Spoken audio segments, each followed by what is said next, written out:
Жалпы 12 раундқа жоспарланған бұл белдесу. Қадірмен көрермен айта кетейік, супер бантамвейт, яғни супер жеңіл салмақ дәрежесін өнер көрсетеді. Тамаша, ешқандай барымтасыз, мінекей қараңыздар.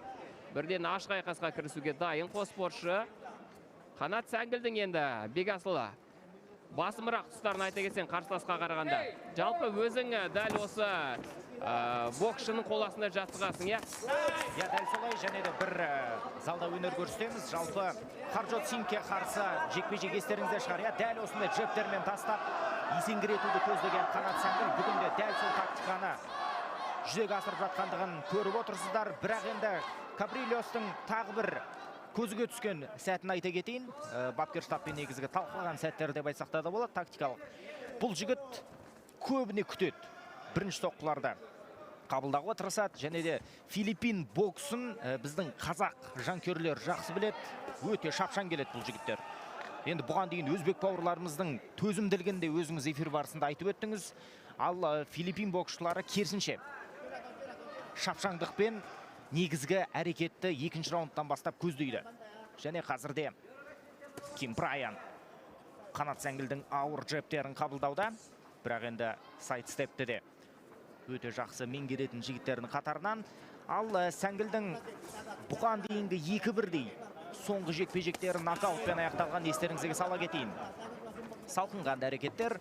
Кабрильостың соңғы жекпе-жектеріне зейін салып қарайтын болсаңыздар, Жавани Тагусиге қарсы керемет жекпе-жек өтті, бірақ төреші қауымның бір ауызды шешімімен жеңіске жетті. Тоғызыншы ақпан күні болған 2025 жылдың 2-1-дей жарыс қазірде. Сол қолда кең соққылар, Қанат тамаша тұрғыда қазақ боксының стилін көрсетуде. Және айта кету керек, Қанат Сәңгіл Болат Жұмаділов мырзаның шәкірті болған. Жалпы Спорт Плюс телеарнасына да сұхбат берген Қанат Сәңгіл. Алдағы аптада көретін боласыздар. Салқынғанды қос боксшы бірін-бірі тың зерттегені көрініп тұр. Әзірге ондай бір алып қашпа әрекеттер жүзеге асырып жатқан жоқ. Күтеді, не де болса. 10 раундқа созылатын сайыста ең басты керек қасиет пен қабілет ол әрине салқынғандылық. Жалпы секундант мырзалардың да сөздері құлағымызға өте жақсы келіп тұр. Дабыл соққылары, дабыл қақтырар кезең деп айтсақта да болады. Себебі бұл соңғы секундтар бірінші раундтағы ресми өтіп жатқан. Соңғы 3 секундта жұмыс жасауды Друзья, этот вечер силы, эмоций настоящих боев стал возможен благодаря нашему партнеру букмекерской компании Алимбет. Алимбет – инвестор в спорт номер 1 в Казахстане. Давайте все вместе поблагодарим партнера, без которого этот турнир не был бы таким ярким. Алимбет! И пока готовятся боксеры выйти на следующий раунд, хотелось бы рассказать, что сегодня от наших партнеров Алимбет на арене проходит розыгрыш современного телефона. Узнать детали и принять участие можно у Алимбет Girls. Они ждут вас на главном входе в фойе Дворца спорта Балуан Шолак. Итоги подведем перед главным боем в центре ринга. Не упустите шанс стать частью сегодняшнего шоу и забрать крутой приз от компании Алимбет. Арасында қадірмен көрермен өздеріңіз куә болдыңыздар. Өте тартысқа толы алғашқы раунд аяқталды. Шын керек, аздаған бақытында отандасымыз алғашқы раунд өз пайдасына шешкендей.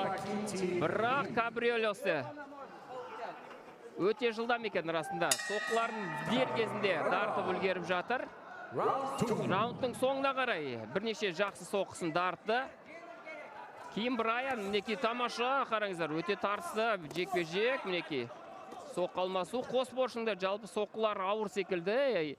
Супер жеңіл салмақта жұдырықтаса да, мінекей Ким Брайанның шабуылы бұл жерде 2-1-дей соққысы дөп тигенде біздің отандасымызға. Дегенмен Қанат Сәңгіл де бірден соққымен жауап қатуға тырысып жатыр. Алдын қолмен құлаштай ұрған оверхенд соққысы қазір. Ким Брайан арасында екінші номермен өте жақсы жұмыс істейді екен. Бегасыл өзің айтпақшы, енді қанаттың бұл жекпе-жекке тактикасы қандай? Қалай Ким Брайанның осалтысын табуға болады бұл жерде? Әзірше бір осалтысы жоқ секілді көрінеді. Жаңада енді секундант мырзалардың сөзіне құлақ шалып құлақ астық. Кеуде маңынан соққы жасап, одан кейін комбинациялық соққыларды жүзеге асыруды талап етуде. Енді Қанат Сәңгілдің бұл қолынан келеді. Тағы да еске сала кету керек. Бұған дейін де жапондық боксшыға қарсы әуесқой лигасында естеріңізде болса, Қанат Сәңгіл тамаша өнер көрсеткен болатын. Әрине, аяқ шалыспас сүрінгені болмаса, бірақ ол жекпе-жек барысындағы сондай бір кекілжіңдер, қолайсыздықтар деп айтсақта да болады. Ал ер басына не кетпейді. Ал Филиппин боксшысы Ким Брайан қазірде бүйір маңынан соққы жасауды көздейді. Байқағаным, бұл жігіт Қанат Сәңгілдің бұған дейінгі жекпе-жектерін көрген екен. Себебі Қанат Сәңгілдің сондай бір соққы өткізер тұсы да бүйір маңы деп ол бәлкім ішінен жоспарлаған шығар, кім білсін. Хук соққылар әзірге өтпеуде. Аперкот, байқасаңыздар, ондай бір жақын қашықтықтағы жекпе-жек өтіп жатқан жоқ. Бұл не деген сөз? Демек, екеуі де бірін-бірі жіті зерттеген, екінші тұрғысында тактикалық жоспарлары алысқа шабуды көздейді. Енді бұған дейін біздің көрермендер бәлкім жедел, тез аяқталар шайқастарды көріп көздерін үйретіп алған шығар. Бірақ әзірге екі жігіт асығар емес. Ой-ой-ой, осы бір сәтте филиппиндік боксшы Қанат Сәңгілді тығырыққа тіредім деп көздегенді, және де дәл сол көк бұрышқа тақап соққыларын жаудырған сәт. Қанат соққыны тамаша қабылдай алатын боксшы, себебі спаррингтерінде де 12 раундқа созылатындай жекпе-жекті өткерді, және де қазір оң қолда алыстан келген соққылар Филиппин боксшысына жеңіл тимегені сөзсіз. Соңғы 7 секунд басын иген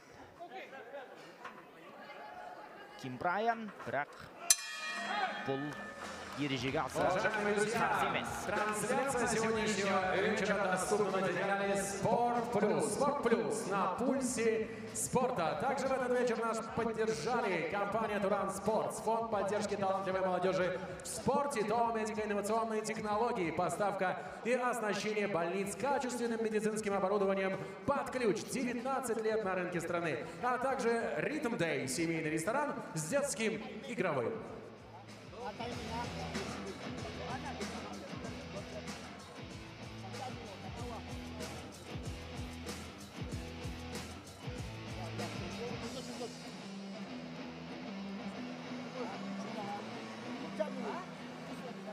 Убери, бля, из головы вот эту хуйню. Работай сам, кайфуй, процесске кел, алдыңғы көбірек, хорошо? Сонымен әрмен қарай жалғастырамыз. Уважаемые болельщики, сейчас состоится третий раунд. И нам как никогда нужна ваша поддержка! Ойдан артық нәрсенің барлығын алып тастау керек деп Қанат Сәңгілге секунданттар ақылдарын айтуда. Расында да Филиппин боксшысы қазірде бірінші нөмірлі сайысты бастағысы келгенде, бірақ әрине Қанат итеріп тастап оған мұндай өнер көрсетуіне жол бермейді.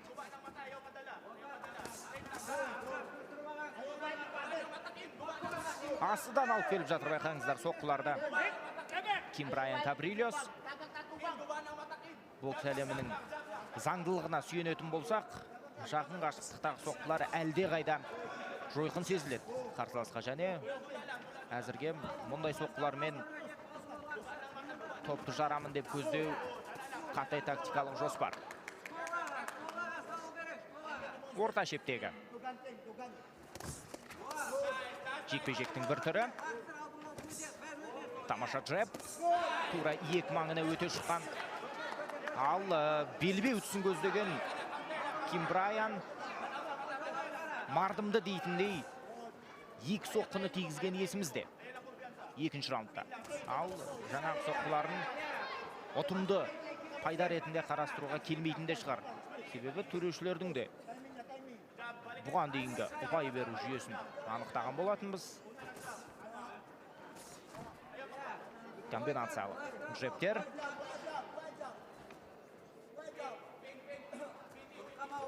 күтеді қанат. 3-ші раунд. Себебі үйреншікті жекпе-жек көрсетер тұрыс. Меніңше сол бір 5-ші раундқа дейін баратын шығар. Ал әзірге әрине бірін-бірі зерттеп бой үйрету кезеңі. Көптеген жанкүйерлер түсінбей жатады. Белгілі бір боксшы жеңіп жатқан жерінен соққыларды қабылдап, сондай бір қарсылас өзіне қарай шақырса, ол менсінбей тұр деп ойлайды. Жоқ, ондай емес. Бокс әлемінде менсінбеу деген сөз мүлде болмайды. Тіпті бұл сөз айтудың өзі орынсыз. Көбіне бұл қарсыласқа дайын бір нокаутқа сүрер соққыны көздеудің бір тұрғысы деп қарастырамыз. Расында бокста менсінбеу деген бұл өзіңді құрдымға жіберу деген сөзбен тең. Расында тамаша, қазір қараңдар Ким Брайан Кабриолостың шабуылы. Алғашқы раундта 2-ші номермен жұмыс істеп бастаған боксшы қазір 1-ші номермен жұдырықтасуға көшті. Тамаша джеб қазір Қанат Сәңгелдің орындауында. Функционалық тұрғыдан енді бұл спортшылар қаншалықты 10 раундқа дейін дайындалды екен, сол маңызды секілді. Өйткені бір қарқынмен әзірше өткізуде 3 раундты да тамаша қазір жақсы күтіп алды Қанат. Сонымен 3-ші раундта аяқталды. Өте тартысты белдесу. Қайсы бір спортшының бір басымдылығы бар деп нақты айта алмаймыз, қадірмен көрермен. Дегенмен бұл толыққанды 10 раундқа созылатын секілді бұл жекпе-жек. Әлде қалай ойлайсың, Бекасыл, бұл жекпе-жекте нокаут тіркелу әбден мүмкін бе? Меніңше мерзімнен бұрын аяқтауды көздейді қос боксшы. Екеуіне де себебі бұл жекпе-жек өте маңызды. Бұған дейін де өзіңіз айтып өттіңіз, WBA Азия Централ белбеуі сарапқа салынуда, және де әрине дәл осындай жекпе-жектерде өз-өзіңді көрсетуің керек. Нағыз мінездің оянар шағы да, нағыз шоудың, демек зейіннің салынар кезеңі де осы. Себебі бұған дейін де қос боксшы қатты айтқанда шөлдеп келді бұл жарысқа. Және әсіресе Кабрильос бұған дейін жеңілді. Дәл сол жеңілістің орнын толтыру керек. Және Сингутант мырзаның сөзі анық естілмеден тыңдайық десек. Қанат Сәңгелдің бұрышында Асхат Уәлиханов екен көрдік. Бұрынғы кәсіпқой боксшы, өзі де осы Америкада талай жыл жұдырықтасты. Өте дұрыс нұсқаулық беріп, тамаша қазір Сәңгелдің сол қолмен жасаған хук соққысы, дегенмен өзі де бір соққы өткізіп алды. Мінекей қызықтың көкесі енді басталғандай. Қос спортшы арасында рингтің ортасында тұрып ашық айқасудан кетары емес. Өте тарсы жекпе-жектің куәсі болып отырмыз. Қадірмен көрмен, расында осы балуан шолақ аренаға жиналған жанкүйерлердің делебесін қоздырып қиқуға бастыруда. Дәл осы салмақта Бекасыл білсең, жапониялық жампоз Наоя Иноуэ 4 білдей тұжырым бойынша әлем чемпион деген атақ дәрежесі бар екен білеміз. Өте тамаша қазір өткізіп жіберді Қанат Сәңгел. Демек, бұл титулды иеленген боксшы сол Иноуэға қарсы жұдырықтасуға мүмкіндік иеленеді деген сөз, Дәл солай. Жаңада Сәңгелдің бір тактикалық жоспарын көріп қалдыңыздар. Қолын төсеп, кішкене алдамшы әрекеттерге бой беруде. Бұл не деген сөз? Қанаттың бапкерлік қасиеті де осындай бір сәттерде көрінеді. Жалпы бокста әрбір құралдың өзіндік орнымен пайдасы болады деген осыдан ақ белгілі. Және соққылар, бір апперкот жетіспейтін секілді меніңше. Осындай бір сәттерде. Тағы да бір кезек сериал соққысы.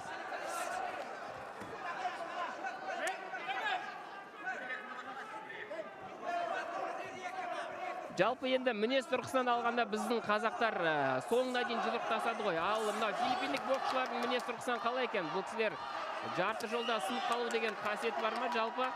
Жоқ, ондай қасиет жоқ. Филиппин боксшылары қашанда төзімділікті арттырып, сондай бір дене шынықтыру жұмыстарын жүзеге асырады. Енді біздің бүгінгі қонағымыз негізінен Давао-Сити қаласынан шыққан. Бұл Давао-Ситидің климаттық жағдайлары Қазақстанға қатты ұқсайды. Сол себепті де акклиматизациялық тұрғысында ондай бір мәселелер жоқ. Және екіншіден әсер ететін фактор бұл Брайан Кабрильос өте сондай бір жерсінуді білмейтін жігіттердің қатарынан. Өзіңіз көріп тұрсыз, өте еркін қозғалысы, аса бір жатырқап, ондай бір әрекеттерін сақтап тұрған жоқ бойында. Бар күш-жігерін қазірде көрсетуде. Жалпы бұған дейін де мен айтып өттім, қызық 5-ші раундта басталады деп. Міне 4-ші раундтың аяқталар тұсына да үңіле қарайтын болсаңыздар, Қанат Сәңгіл соққыларды барынша өткізуде. Әрине көріп тұр ол. Ал бұл апперкот аса ек маңына жойқын түрде тие қойған жоқ. Есеңгірететіндей және тамаша джеб. Кеш мерзімді джебті өткізген Габрилиос. Ал хук соққысы да бұл жерде тиді. Алтыдан алып келеді. Бұл Габрилиостың 4-й раунд завершен. Пока боксеры на отдыхе, уважаемые зрители, дорогие болельщики и любители бокса, поддержите спортсмена!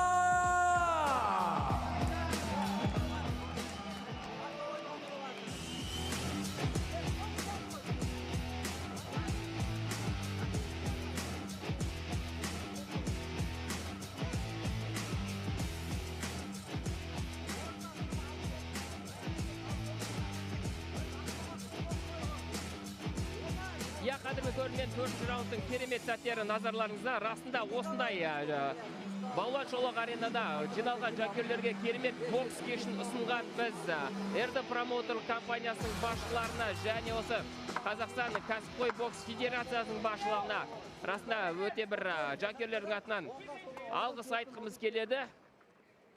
Өте тартысты жекпе-жек расында. Дәл осы жекпе-жектер біздің боксшыларды әлемдік аренаға шығарады. Осындай деңгейдегі жекпе-жектер. Қараңыздаршы, филиппиндік бұлғар қолғапшері не деген төзімді, қаншама ауыр соққылар өткізіп алып жасады. Раунд басталасап тек қана алға ұмтылады. Енді функционалдық тұрғыдан да атап өткендей бұл шашау тамаша апперкот қазір джеб артынша бірден. Қанат Сәңгіл қазір еш босаңсымай бір қартында бұл жекпе-жекті өткізуге барынша тырысып жатыр. Тамаша 4-ші раундта да өте керемет соққыларын дарыталды. Мінекей енді бұл раундта да сол басымдылығын сақтап қалады деген сенімдеміз. Дегенмен Ким Брайан Габрилиос өздеріңіз көрдіңіздер, осал боксшы емес. Әбден осы титулға лайықты боксшының бір екен. Дәл осы 4 раундтың ішінде дәлелеп тастағандай, қадірмен көрермен. Қазір азаған көмек керек секілді біздің отандасымызға мына жерде. Жалпы жаңағы айтып едік қой. Алыстан қанатты жақында белгілі бір жоспар, себебі жақын қашықтықтағы жекпе-жекте қанат өте тамаша өнер көрсетеді. Ал Филиппин боксшысы әзірге алып қашпа соққыларын жаудыруда.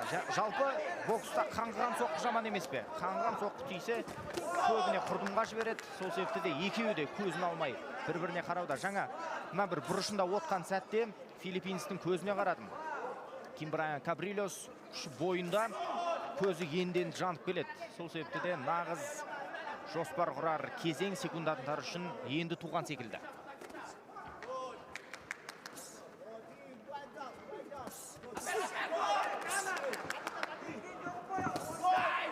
Қанат қазір соққы қабылдауда, бергі жақта әріптестеріне жауап беріп үлгеріп жатыр. Және брейк тез арада азыратып жіберген шетелдік маман рефери. Ал бұрышқа тақау бұл жерде қолынан келмеді Филиппин боксшының және орта шепте алма кезек соққыларын жаудырады қос боксшы. Екінші нөмірлі қызметін атқарған Қанат Сәңгіл астынан алып келді соққысын. Және дәл сол соққы қазірде біраз ауыр тигендей, себебі қабақ маңын байқасаңыздар түрлі тіндердің ажырауы байқалады. Демек, қансырауы да алыс емес. Осы бір сәтте джептер екеуі де. Расында Ким Брайан жекпе-жектен ләззат алуда, қараңыздаршы, өзінің эмоциясын қалай білдіріп жатыр. Рингтің ішінде айғайлап дауыс шығаруда. Мінекей 5-ші раундтың соңғы секундтары сырғып өтуде. Өте тең дәрежелі жекпе-жек. Дегенмен функционал тұрғыдан Қанат Сәңгілдің басымдылығы бар секілді. Арасында қазір аздап тынысы тарыла бастағандай Ким Брайанның бұл жерде. Қазір бапкерлердің ақыл кеңесін тыңдайық. Мінекей назарларыңызда керемет хайлайт. 5-ші раундтың керемет аперкотын өткізді. Бұл жерде Қанат Сәңгіл, қараңыздар.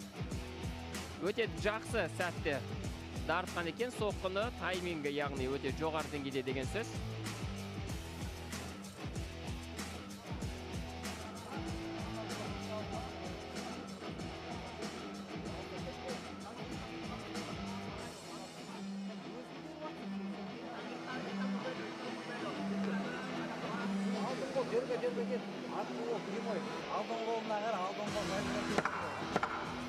Мінекей нұсқаулықты да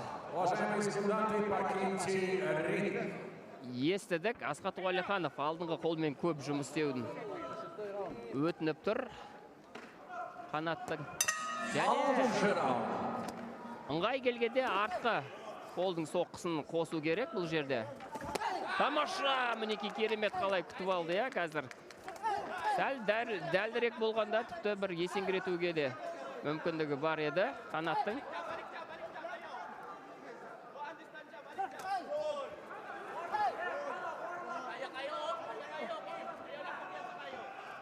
Ким Брайан да қазір қалыс қалып жатқан жоқ бұл жерде. Барынша соққыларын, жойқын соққыларын дартуға тырысып жатыр. Алдын қолмен мінекей қараңыздар. Жақсы жұмыс істейді. Тамаша джеб қараңыздар. 2-1 дабл джеб бұл жерде. Қарсыласы жақсы тоқтаталды. Қанат Сәңгіл.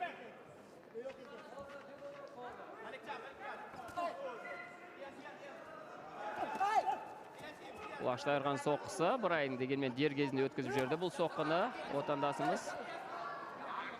Және өзі де бірден соққымен жауап қатуға тырысып жатыр. Аузындағы капасы ұшып кеткендей қазір Брайанның арасында сол қолмен жасаған хук соққысы дөп тиді. Бұл жекпе-жекке қадірмен көрермен Батыр Жүкенбаев бір жіті қадағалап отыр.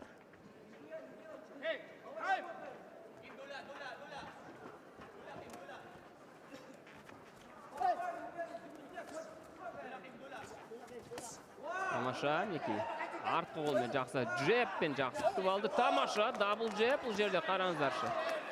Бір соққыға 2 рет ілінді қазір. Ким Брайан бұл жерде Қанаттың шеберлігін атай түскеніміз дұрыс шығар.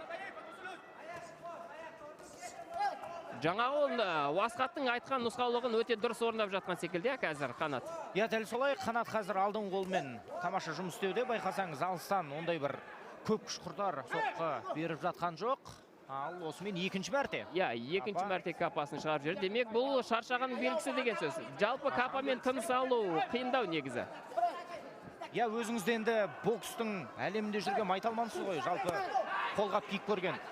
Енді өзіңізде қазір байқап отырсаңыз, осындай бір сәттерде нағыз нокаутқа жіберуге болады. Себебі бойында күш тасып тұр, тер маңдайдан төгіліп тұр.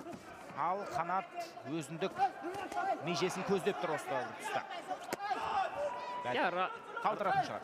Расында қазір дегенмен соққыға қатты салынып жатқан жоқ. Бұл жерде бар күшімен ұрып жатқан жоқ секілді. Әйтпесе бар күшімен ұрып, егер сол соққылар тиме қалатын болса, жағдай қиындай түседі негізі.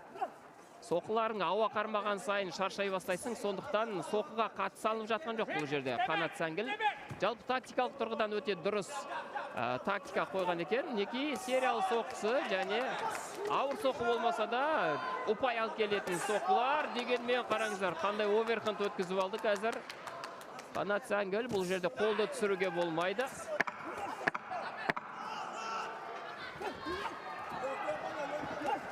Тамаша джеб. Өте керемет жекпе-жек. Қадірмен көрермен бұндай жекпе-жектер расында тарихта қалатыны анық.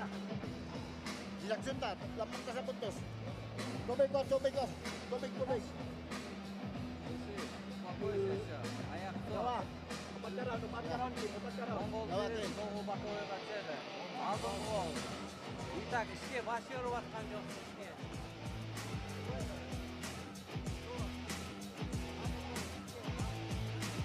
Неке назарларыңызда 6 раундтың жарқын сәттері. Дәл осы соққысымен есте қалды. Бұл жерде Ким Брайан оверхенд соққысын жақсы өтті.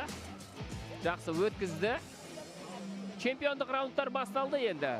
Дәл осы 7, 8, 9, 10 раундтарда спортшылар мүлдем бөлек деңгейде жұдырықтасуға тырысады барынша. Мына енді қарсыластар әрине біз қазақ халқы зерттеген жақсы көреміз ғой. Филиппин боксшыларының байқасаңыздар балтыр суреттер өте тамаша тағылған болып келеді. Бұны қайдан білеміз? Филиппин боксшылары көбіне сондай бір жеңіл спорт түрлерін жіті меңгерген халық болып есептелінеді. Және осы Ким Брайан, Кабрильостың кардиоларында мен көрдім. Көбіне сол челнокқа зейін салады. Демек қазірде ол аңғарылған әрбір істі өзінің бойына сіңіріп, бір деңгейдегі тұрақтылықпен көрсетуде. Қанат алдамшы әрекеттерін әрине бұл жерде айла тәсілін барынша жүзеге асыруға тырысады, ал Капа енді осымен 3-ші рет құлайтын ау секілді 7-ші раундта.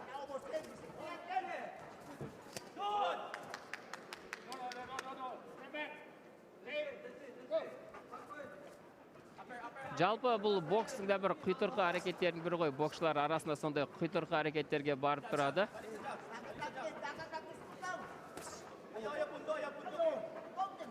Қанат әрбір соққысын алдамшы көрсетіп әрине. Өзіңізді айтпақшы, ара жігін ажыратпай дабл джептерімен тамаша тәмамдауда. Ал Кабрильос қазір енді дөрекі әрекеттерге де бой артатын секілді, себебі 7-ші раундқа дейін бару оңай бітер шаруа емес. Кәсіпқой бокста әсіресе бүгін біз енді ондай сайыстарды жекпе-жектер көп көрген жоқпыз. Және Қанат сол аяқты жеңіл соққылар, сонымен жанкүйерлердің қиқуымен ол апперкотты да тамаша тастауда. Екі орта ашық, бірақ Кабрильос тамаша жағымен тосып алды осы бір суық соққысын.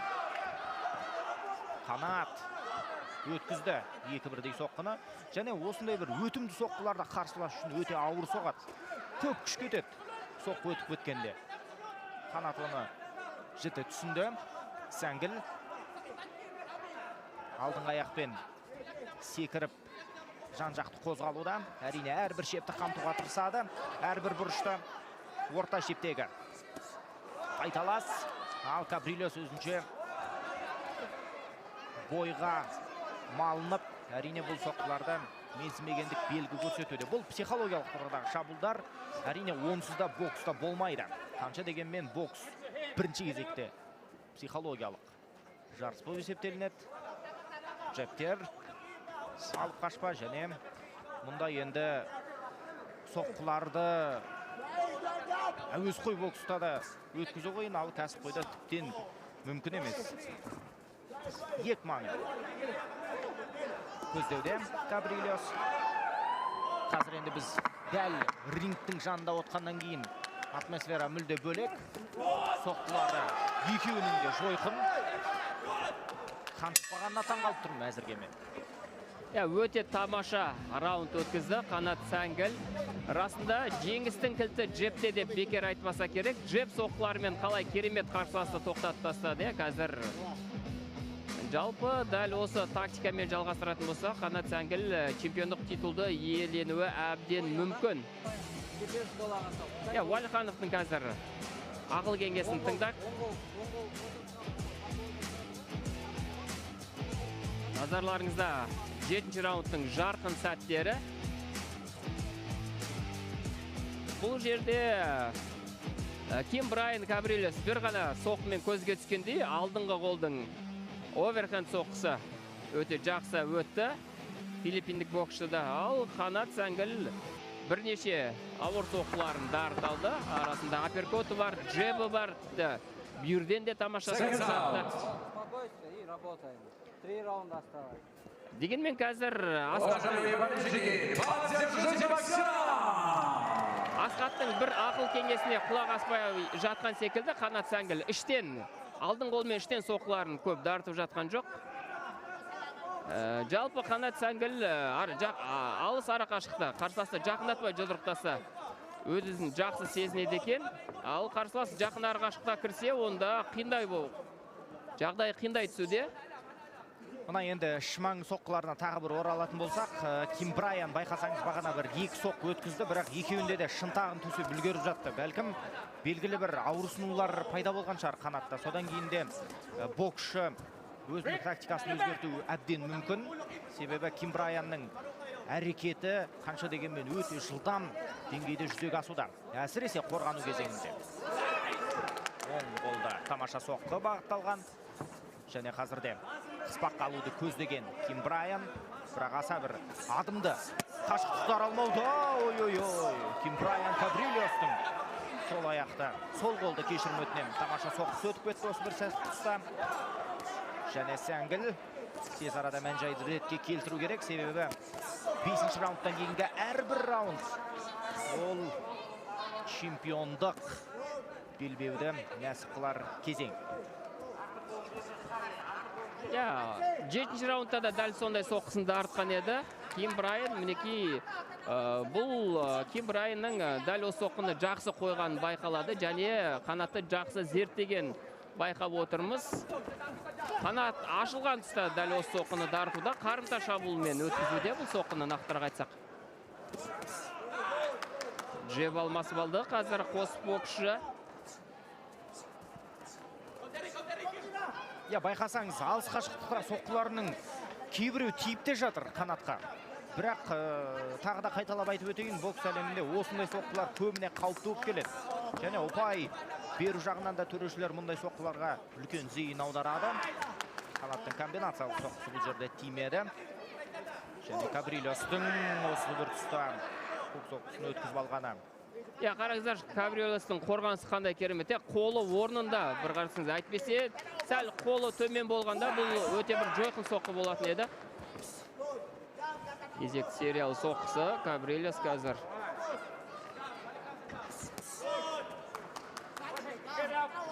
Бұл раундта қанатқа қарағанда көп соққы дарытқан секілді Кабрильос.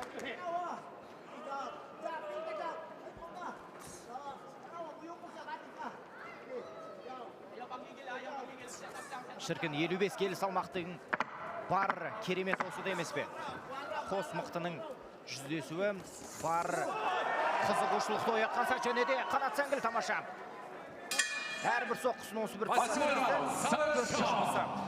осымен тәмам.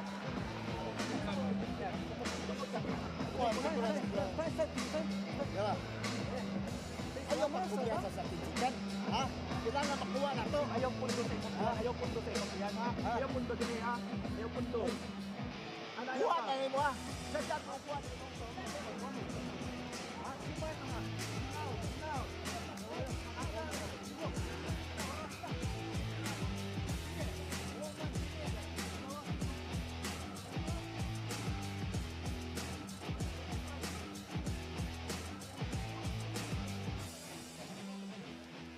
Уважаемые публика, перед тем, как состоится 9-й раунд, давайте поддержим наших спортсменов, потому что ваша поддержка сейчас решает очень многое. Дұрыс айтады, 9-шы раунд.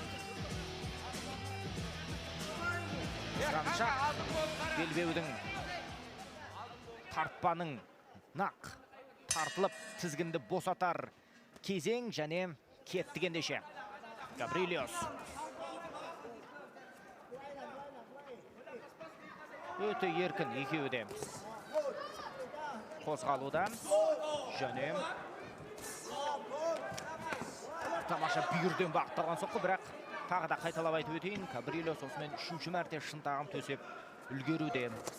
Адуынды соққының біраз бетін қайтарып жатыр деген сөз бұл. Қорғанысқа оралатын болсақ, қанат мойын маңынан үстіне қарай көтеруді көздеуде. Және алып қашпа соққыларда бұл жерде бәлкім оң қолмен түйіндеп жіберу керек пе де қанатқа. Оны да жанкүйерлер жақсы біледі. Бел маңынан соққы өткізбейді әзірге қанат. Бүйір маңын тыңдап қорғайды. Қабырға маңын әсіресе қанаттың бұл көзге түскен негізгі эксперттік тұрғыда берілетін жоғарғы бағасы. Қабырға маңын тамаша қорғайды.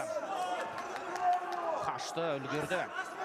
Және Каприльос та қайтпастан джептермен қымдауда осы бір соққыны. Уақыт жетерлік, уақыт жетеді, бірақ бұл 9-шы раунд екен естеріңізге сала кетейін. 11-дей раундтың басым көпшілігі 90% өтіп жатыр. Екеуінің де күші, екеуінің де тынысы бағана өзіңіз айттыңыз, функционал тұрғыда қаншаға дейін жетеді деп. Мінекей 9-шы раундтағы жаман емес. Тамаша қазір хук соққысын өткізді. Қанат Сәңгіл Ким Брайанға жауабын берді. 8-ші раундта өзі осындай соққы өткізіп алған еді. Мінекей қанатта дәл осылай ұра алатынын көрсетті. Керемет. Сәл есеңгірегендей бір көрінді Ким Брайан. Дегенмен бұл 2 раунд өте шешуші раунд екен айта кетейік. Қадірмен көрермен барынша белсенділік танытып және көп соққы тартуға тырысу керек. Қанат екі маңын өте тамаша көздеді. Тура қапаның астыңғы төмен жақтың өсінділерін бұл жігіт енді анатомиялық тұрғыда зерттемеген шығар, бірақ соққының қаншалықты ауыр қабылданатынын жіті біледі. Және де мерзімнен бұрын тәмамдау қаншалықты бұл жерде қолға бұйырады. Екеуі де тигізді. Екеуінің де соққысы бір-біріне тиді. Каприльостың шабуылы сол аяқпен алдыға қарай ұмтылған және Қанат күрсек маңынан соққы тиді. Күтеді бір-бірі. Соңғы секундтар Қанат жұмыс істеу керек және Каприльостың тақалған сәті осы бір тұста. Бәлкім. Әрине. Остался 10-й заключительный. Өте тартысқа толы өткен раунд. Қадірмен көрермен дәл осы раундтарда көрешілердің. Хотелось бы напомнить, что сегодня от наших партнеров компании Олимбет на арене проходит розыгрыш современного смартфона. Узнать детали и принять участие можно у Олимбет Girls. Они ждут вас на главном входе в фойе Балуан Шолак. Итоги подведем перед главным боем вечера. Здесь, в центре ринга. Не упусти шанс стать частью шоу и забрать крутой приз от компании Олимбет. Дәл осындай раундта тартысты. Тең дәрежелі раундтарда төрешілердің де шешімі екіге бөлінетіні анық. Сонымен соңғы раунд, шешуші раунд, бұл раунд 3 минутта қазір барын салу керек, бар жиған-тиғанын және бар дайындығын дәл осы 3 минуттың ішінде көрсету керек енді. Заключительный 10-й раунд. Уважаемые болельщики, нам нужна поддержка! Кеттігендеше. Қанат Сәңгіл, Каприльос арасындағы тартыс бәсекеге толы жекпе-жек 10-шы раунд.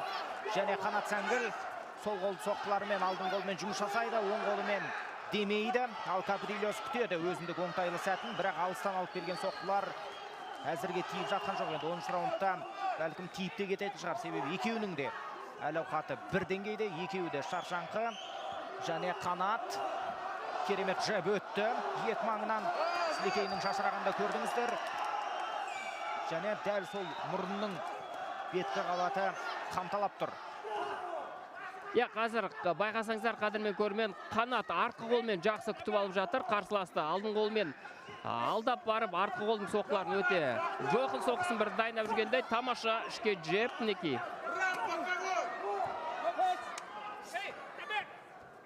Алдың қолмен секіріп барып жасаған хук соққысы Қанаттың дегенмен қорғанысқа тиді бұл соққы.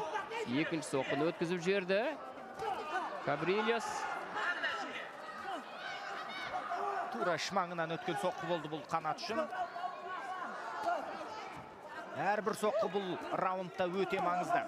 Раундты жеңу керек не де болса Қанатқа. Сонымен ешкімді бүгін тақаған жоқ. Ең қызықты ақпарат сол шығар. Жанкүйерлердің қиқуы басқан сәт. Аяқпен тамаша жасауды. Тағы да артқы қолдың соққысын тамаша өткіз алды Қанат Сәңгіл.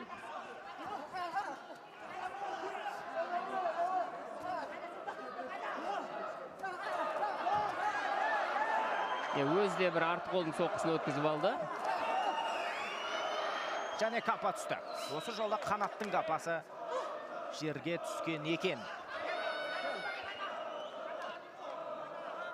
Өте тамаша жекпе-жек расында қадірмен көрермен. Көздің жауын алған жекпе-жек деп айтсақ да еш қателеспейміз. 45 секунд көру керек, жасау керек. Соңғы күш, қанат, алдыңғы аяқпен. Екеуі де комбинациялық соққыларды бір-біріне жаудыруда, бірақ басым көпшілігін қанат тигізді. Филиппин боксшысы Ким Брайан да қалысар емес. Оның да Тамаша! Мына жойқын соққыдан аузындағы қапасы ұшып кетті енді. Түкіріп жіберген жоқ, расында ұшырып жіберді қапасын. Және ескерту берілді қазір филиппиндік боксшы. Бұл жерде бір ұпайын алып тастауы мүмкін. Өте дұрыс шешім, өйткені қанша ауыр соққы жасаса да бұл қапаны түкірмесең негізі шықпайды ауыздан жалпы. Дұрыс айтасыз, қапаны құрдан қол тастай беруге болмайды. Және қазір түзетпе жұмыстары енгізіледі. Бұл қанат үшінде тамаша мүмкіндік. Ешшейіп соңғы секундтарда жұмысты соңына дейін, межесіне дейін жеткізу үшін кеттік ендеше. Бар зейінді аударамыз. Рефери белгі берді. Қанат, Кабрильос бірін-бірі маңды-маңдуда. Және жақын қашықтықтағы айқас қазірге кезек бермеуде. Алыстан-ақ соққылармен қамтуда. Бірін-бірі және қапа осымен тағы да түсті. Қапа жоқ ауызда Кабрильостың. Демек өзін-өзі қатерге тігуде бұл жігіт. Бұл оған басымдық беру мүмкін, өйткені тыныс алуы кішкене жеңілдейді, сондықтан бұл аузындағы қапасын түкіріп тастады. Негізі бұл да бір құйтырқы әрекет. Бекасыл байқасаң көрдің ба? Ал қапамен тыныс алу қиындау және. Сонымен өте керемет жекпе-жек аяқталды. Енді төрешілердің шешімін күтейік. Расында филиппиндік боксшыда осал қарсылас емес екен, әбден лайықты бұл титулға да. Дегенмен біздің отандасымыз Қанат Сәңгіл мінекей нағыз қазақ боксының мектебін көрсетті, және қазақ боксы әлемдік деңгейдегі ең жоғарғы бағаланатын тағы бір байқатты. Ал Ким Брайан өзінің жеңісіне сенімді секілді. Бекасыл, қалай ойлайсың? Жалпы тамаша сенім сияқты меніңше. Рингтің тура қақ бұрышына көтеріліп барып, мінекей бізге де сәлемін беруде. Міне, тура біздің жанымызда айғайлап тұр. Бірақ бет әлпетіне қарасақ, енді біраз соққылар өткізіп алған, және біраз денсаулықты беріп қойған секілді бұл жерде. Әріптес, енді қиын, расында да төрешілерге де оңай соқпау ойлаймын мен. Расында да шоу көрдік, біздерді промоушн өзі қалаған, және жанкүйерлердің де бар делебесін қоздырған алғашқы сайыс. Соны көрейік. Бұл жерде қарасаңыздар, филиппиндік боксшының бапкерлері жеңісіне сенімді шәкіртінің, бірақ меніңше бұл жерде арасында Қанат Сәңгіл бір бас жоғары деңгейде болмаса да аздаған басымдылықпен жеңіске жетуі тиіс деген сенімдеміз. Және Қазақстан еліне, Қазақстан құрамасының қоржынына тағы бір титул түседі деген сөз. Әрине бұл әлем чемпионы деген атақ болмаса да, Азия чемпионы, WBA тұжымы әлемдегі ең бір абыройлы тұжымдардың бір екен айта кетейік, қадірмен көрермен. Ой, бұл жерде қараңыздар, байқалмай қалған секілді, жерде су шашып жерді. Енді бұл да бір енді әзілдің түрі ғой бокс әлеміндегі. Бапкерлер қашанда шәкірттерімен ойнағанды жақсы көреді. Көрейік енді, күтейік, не болса да өте қызықты, тартысты жекпе-жек болды, қадірмен көрермен. Арасында мейн карт біз керемет жекпе-жекпен аштық, қадірмен көрермен. Бұл жекпе-жек тарихта қалатын анық. Бокс жанкүйерлері бұл кездесуді ұзақ уақыт ұмытпайтын секілді меніңше. Ladies and gentlemen, after 10 rounds, we go to the judges' scorecards. First judge, 98-91 Сангил. Первый судья, 98-91 Сангил. Second judge, 98-91 Сангил. Второй судья, 98-91 Сангил. Third judge, 98-91. Therefore, by unanimous decision, are the judges. The winner of this contest and the WBA Central Asia title goes to Kanat Sangil.